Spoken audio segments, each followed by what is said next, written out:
విశాఖ తీరంలో గల్లంతై ప్రాణాలతో బయటపడిన కారి చిన్న సేఫ్గా తీరానికి చేరుకున్నారు. హెలికాప్టర్ సాయంతో అతన్ని ఐఎన్ఎస్ డేగాకు నేవీ సిబ్బంది సురక్షితంగా తీసుకొచ్చారు. అనంతరం వైద్య పరీక్షలు పూర్తి చేశారు. చిన్న పూర్తిగా ఆరోగ్యంగా ఉన్నట్లు వెల్లడించారు. మిగతా జాలర్ల కోసం విశాఖ తీరంలో గాలింపు చర్యలు కొనసాగుతున్నాయి. మరో 24 గంటలు సెర్చ్ ఆపరేషన్ కొనసాగుతుందని అధికారులు తెలిపారు. 3 హెలికాప్టర్లు 4 షిప్లతో రెస్క్యూ కంటిన్యూ అవుతుందన్నారు అధికారులు. వాయుగుండం ప్రభావంతో గాలింపు చర్యలకు ఆటంకం కలుగుతోందన్నారు. ఈ నెల 1న బుధవారం రోజు 7గురు మత్స్యకారులు చేపల వేటకు వెళ్లగా శనివారం మధ్యాహ్నం వరకు వేట సవ్యంగా సాగింది. ఆ తర్వాత అల్పపీడనం కారణంగా సముద్రం అల్లకల్లోలంగా మారటంతో చేపల రేవుకు 10 మైళ్ల దూరంలో అంటే గంగవరం సమీపాన ప్రతికూల పరిస్థితులు ఎదురయ్యాయి. నడిసంద్రంలో బోటు మునిగిపోవడంతో దాన్నే ఆసరాగా చేసుకుని గంటల కొద్దీ ఉన్నారు.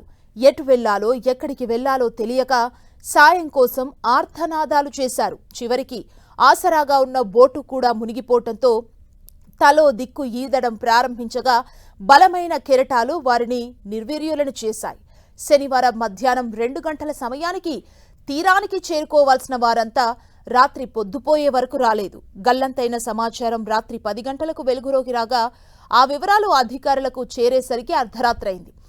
ఆదివారం చేపల రేవుకు తరలి వచ్చిన కుటుంబ సభ్యులు బంధువుల రోదనలతో అక్కడ విషాద వాతావరణం నెలకొంది. ప్రమాద ఘటన గురించి తెలిసిన వెంటనే ఏపీ సర్కార్ అప్రమత్తమైంది. పలువురు మంత్రులు ఎమ్మెల్యేలతో సీఎం చంద్రబాబు మాట్లాడారు. అధికారులతో మాట్లాడి వారిని అప్రమత్తం చేశారు. సెర్చ్ ఆపరేషన్ కొనసాగిస్తున్నారు. సముద్రంలో గల్లంతైన మిగిలిన 6గురి కోసం నేవీ, మెరైన్, కోస్ట్ గార్డ్ సిబ్బంది తీవ్రంగా శ్రమిస్తున్నారు. ప్రతికూల వాతావరణంతో సెర్చ్ ఆపరేషన్ కు ఆటంకాలు ఎదురవుతున్నాయి. మరోవైపు 6గురి ఆచూకీ లభ్యం కాకపోవడంతో బాధిత కుటుంబ సభ్యులు కన్నీరు మున్నీరుగా విలపిస్తున్నారు. తమ వారి ఆచూకీ తెలుసుకొని సేఫ్గా తీసుకురావాలంటూ వారు వేడుకుంటున్నారు.